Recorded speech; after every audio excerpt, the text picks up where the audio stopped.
الله وبركاته.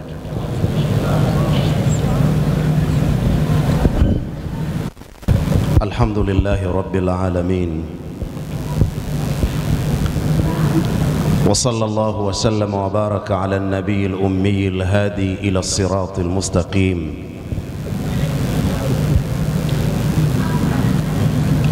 وآله وصحبه أجمعين.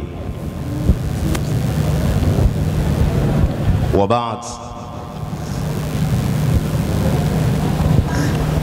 فيقول شيخ الإسلام ابن تيمية: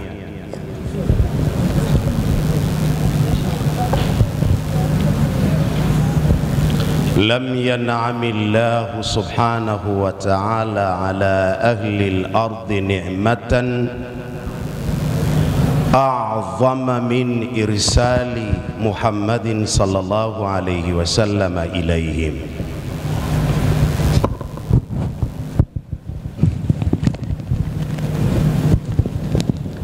Wazee wetu, mashekhe zetu, walezi wetu,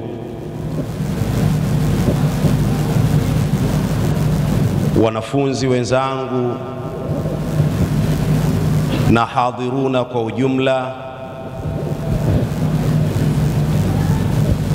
huu ni mwezi wa mfungo sita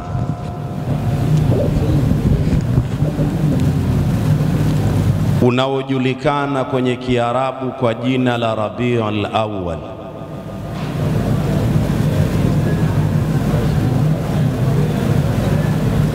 Lakini pia kuna na miezi mingine.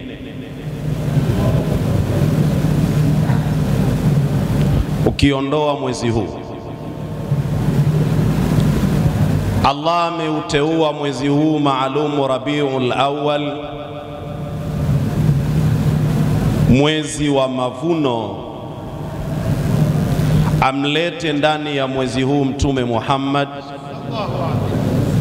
kama alivyoteua ibada ya funga ya Ramadhani. Watu waliokuwa nyuma ya hili jukwaa wanakera kupita maelezo na wasiwasi na uwezo wao wa kuelewa, watatulia kwa maneno haya.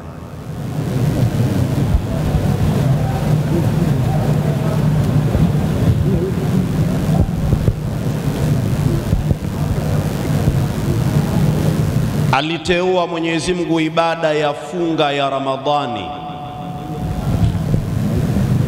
aitie katika mwezi wa Ramadhani, kitu chenye kuteketeza, ili ipatikane maana kusudiwa kati ya tendo linalokwenda kutendwa la amri ya Allah la kufunga kwa lengo la kuteketeza dhambi ya yale tuliyoyachuma.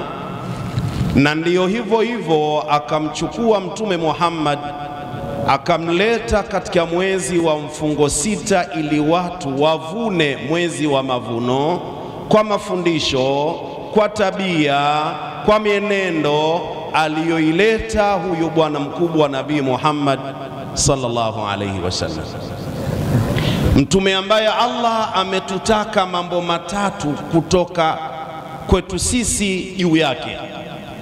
Ametaka tumjue, kwani kumjua kwetu Mtume Muhammad ni moja katika sababu zitakazopelekea tumpende, ambalo ni jambo la pili. Tukimpenda itapelekea tumfuate, ambalo ni jambo la tatu. Kwa hiyo Allah amewataka Waislamu wamjue mtume, wampende mtume, na kisha wamfuate Mtume Muhammad sallallahu alaihi wasallam. Pamoja na kuwa kuna baadhi ya kauli katika watu wanaoitwa wasomi wakisema kumpenda mtume maana yake ni kumfuata, lakini si uhalisia. Kupenda ni kitu kingine na kufuata kitu kingine, kwa sababu Mtume Muhammad alipata kusema kwamba mlima huu wa Uhudi unatupenda nasi twaupenda. Sasa sijui kama mlima wa Uhud ulikuwa ukimfuata mtume kwenye kuswali na kufunga. Kupenda ni kitu kingine na kufuata kitu kingine.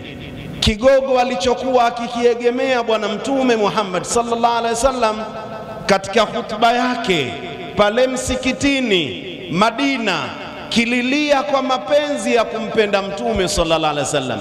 Sidhani kama kile kigogo nacho kilikuwa kikiswali swala 5 kwa kumfuata mtume Muhammad, lakini sio lengo ninalolikusudia. Nacho kikusudia ni maneno mawili, maneno ambayo nimeanza nayo aliyosema Sheikhul Islam Ibn Taymiyyah. Namba 1. Namba 2 ni Qur'ani, aya 1 fupi kwa kuisoma, lakini si fupi kwa maana. Ibn Taymiyyah anasema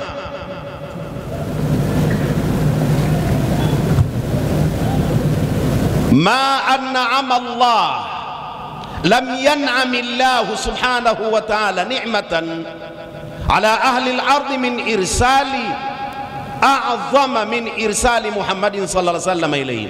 Mwenyezi Mungu hajapata kutoa neema, kuwaneemesha viumbe wa hapa duniani neema iliyokuwa kubwa sana inayozidia neema ya kuletewa kutumiwa mtume Muhammad sallallahu alaihi wasallam, mtume ambaye ameelezwa katika hiyo aya niliyokusudia kutaka kuisema, aya 107 ya surati al-Anbiya, wama arsalnaka illa rahmatan lilalamin. Mtume ndio ukombozi kwa walimwengu, awe mwanadamu, awe jini, awe mdudu, awe mnyama, awe ndege. Ukombozi na ushindi na ni rehma ni mtume Muhammad sallallahu alayhi wasallam.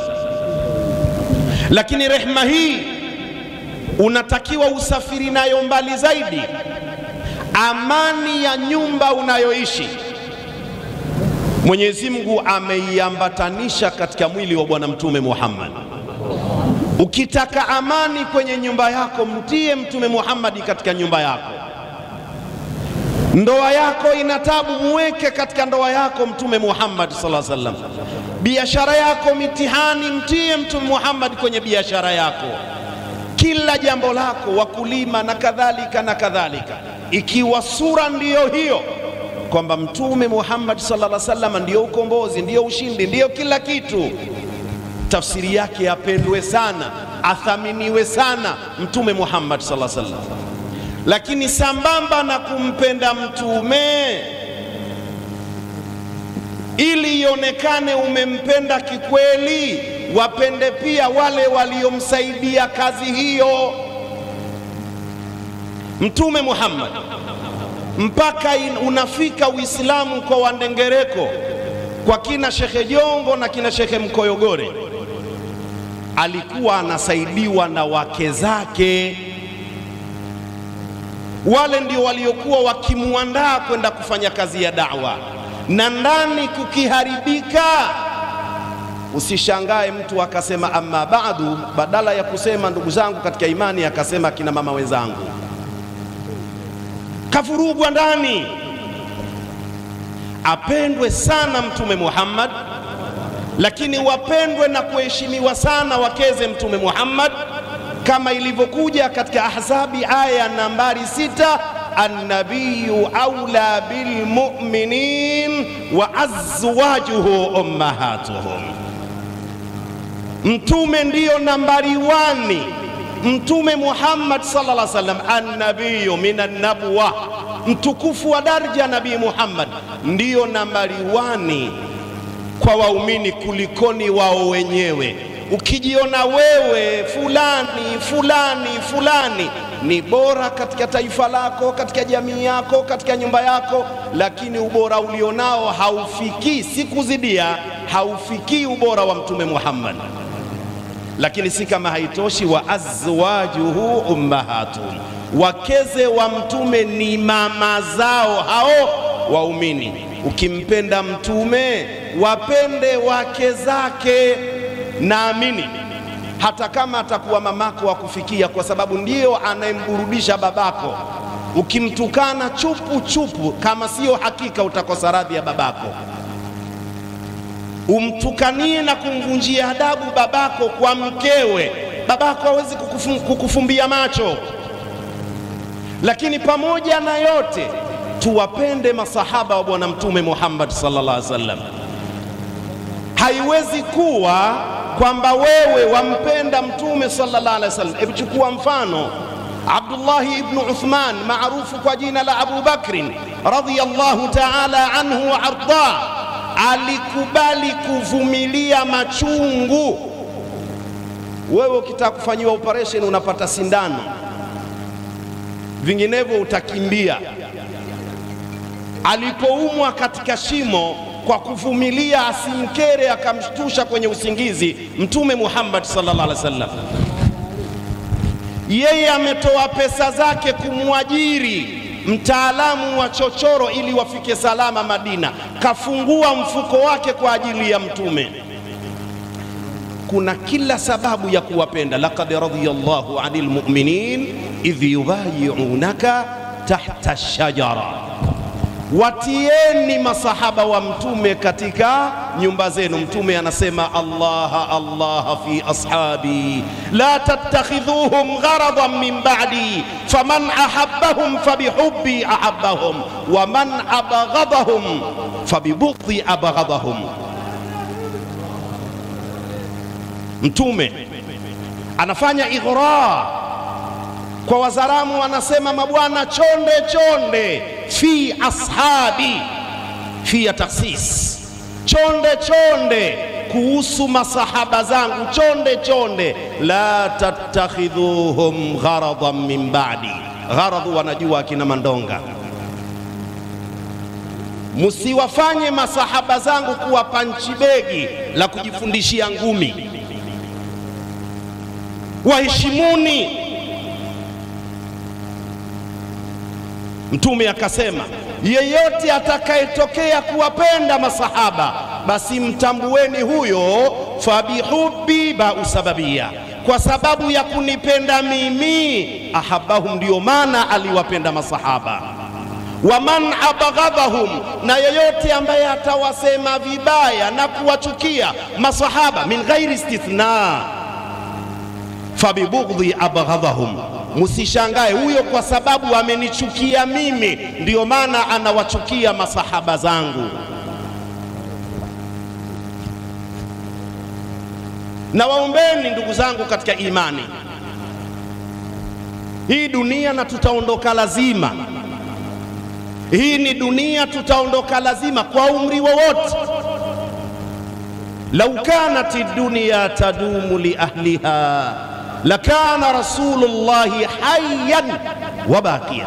Laiti ingalikuwa dunia inamsamehe mtu abaki milele asife, nambari 1 angebaki mpaka leo twaendelea kumuona Rasulullah Muhammadun sallallahu alayhi wasallam. Lakini dunia haimsamehi mtu, dunia haimsamehi mtu. Una udhuru gani wa kutompenda Mtume? Tulijua sisi baada ya kukidhi haja kutoa vitu vyako kuna utaratibu wa kunawa. Tulilijua hilo. Nani katufundisha kama si Mtume Muhammad?